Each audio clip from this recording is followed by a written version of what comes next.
صفحہ نمبر 86 ہے اور وی لاگ نمبر ہمارا ہے 62. وی لاگ ہمارا 62 ہے. موارف القرآن جلد اول سورۃ فاتح 1 سے لے کر 7ویں آیت.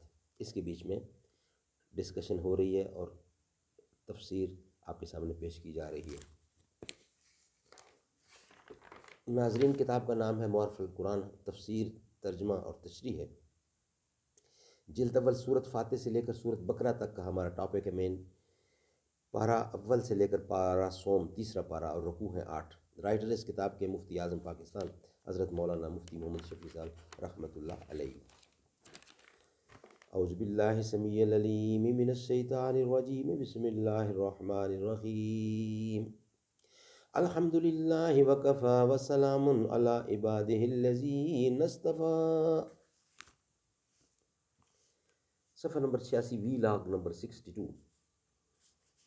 غرض اس چوتھی آیت میں ایک حیثیت سے اللہ تعالیٰ کی حمد و ثنا ہے کہ عبادات و اعانت کے لائق صرف وہی ہے، اور دوسری حیثیت سے انسان کی دعا و درخواست ہے کہ ہماری مدد فرمائیے. اور تیسری حیثیت اور بھی ہے کہ اس میں انسان کو اس کی تعلیم دی گئی ہے کہ اللہ کے سوا کسی کی عبادت نہ کرے اور حقیقی طور پر اللہ کے سوا کسی کو حاجت روا نہ سمجھے اور کسی کے سامنے دست سوال دراز نہ کرے. کسی نبی یا ولی وغیرہ کو وسیلہ قرار دے کر اللہ سے دعا مانگنا اس کے منافی نہیں. اس آیت میں یہ بات بھی قابل غور ہے کہ ارشاد یہ ہے کہ ہم تجھ سے ہی مدد مانگتے ہیں. کس کام میں مدد مانگتے ہیں اس کا ذکر نہیں.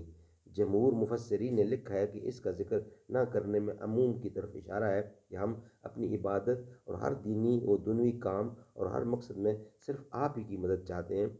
پھر عبادات صرف نماز روزہ کا نام نہیں. امام غزالی نے اپنی کتاب اربعین میں عبادت کی 10 قسمیں لکھی ہیں.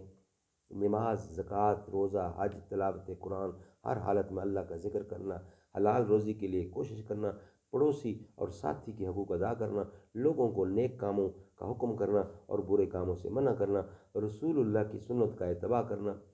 اس لیے عبادت میں اللہ تعالیٰ کے ساتھ کسی کو شریک نہ کرنے کے معنی یہ ہوں گے کہ نہ کسی کی محبت اللہ کے برابر ہو، نہ کسی کا خوف اس کے برابر ہو، نہ کسی سے امید اس کی طرح ہو، نہ کسی پر بھروسہ اللہ کے مثل ہو، نہ کسی کی اطاعت و خدمت اور کام کو اتنا ضروری سمجھے جتنا اللہ تعالیٰ کی عبادت کو، نہ اللہ تعالیٰ کی طرح کسی کو نظر و منت مانے، نہ اللہ تعالیٰ کی طرح کسی دوسرے کے سامنے اپنی مکمل عاجزی اور تذلل کا اظہار کرے، نہ وہ افعال کسی دوسرے کے لیے کرے جو انتہائی تذلل کی علامات ہیں، جیسے رکوع و سجدہ.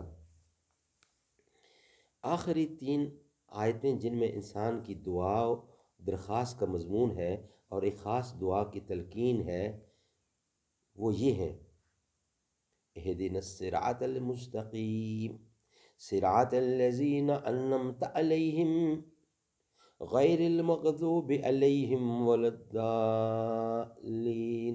جس کا ترجمہ یہ ہے: بتلا دیجئے ہم کو رستہ سیدھا، رستہ ان لوگوں کا جن پر آپ نے انعام فرمایا، نہ رستہ ان لوگوں کا جن پر آپ کا غضب کیا گیا، اور نہ ان کا رستہ جو رستے سے گم ہو گئے. ان تینوں آیات میں چند باتیں قابل غور ہیں.